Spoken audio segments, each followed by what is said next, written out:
Once upon a time in the eerie countryside of Dredford, a man named Jacob found himself in dire straits after an unfortunate screw-up in his last job. He had been desperately searching for employment, and one lucky day, he stumbled upon a peculiar job offer that seemed too good to be true.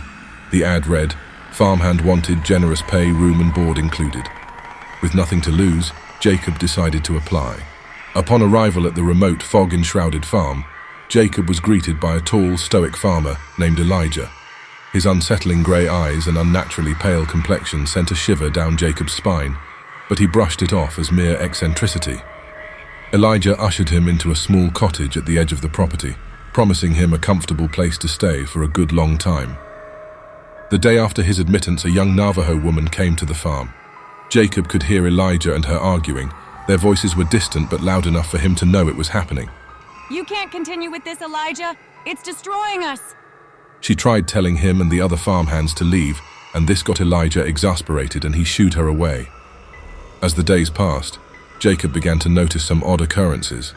His fellow farmhands seemed to vanish mysteriously, one by one, without a trace.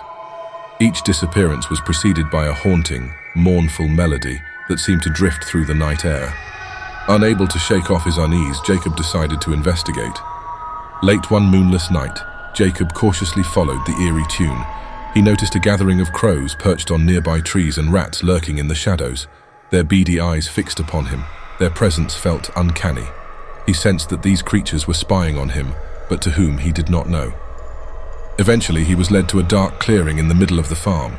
To his astonishment, the ground before him split open, and Elijah emerged, seemingly supernaturally. It was a chilling and horrific sight. Fear gripped Jacob's heart as he realized the true nature of the farm and its sinister owner. He had discovered that Elijah was a vampire, a creature of the night, and the source of the haunting melody that had lured him into this nightmare. Jacob tried running, but Elijah laughed. "Look around you. There is nowhere you can run." The man took a second to do as the vampire said. They were in the middle of nowhere. No one would hear him, and they were far from any help. He tried running, but every turn he took, there was Elijah waiting for him. He sensed the vampire was toying with him, hunting ever closer. In a desperate bid for survival, Jacob reached for a piece of wood that resembles a stake that laid on the ground. With trembling hands, he lunged at Elijah, aiming for the vampire's heart. But to his shock and horror, the stake merely glanced off Elijah's chest, leaving no mark. "I am not as vulnerable as the stories suggest." Ha ha ha ha ha. Jacob became subject to Elijah's cruel whims and relentless humiliation. He kept Jacob in a state of perpetual exhaustion, feeding on his blood just enough to keep him alive, yet weakened. Jacob's reflection in the farmhouse mirrors revealed his sunken eyes, pallid skin, and the telltale marks of his vampire master's nightly feasts.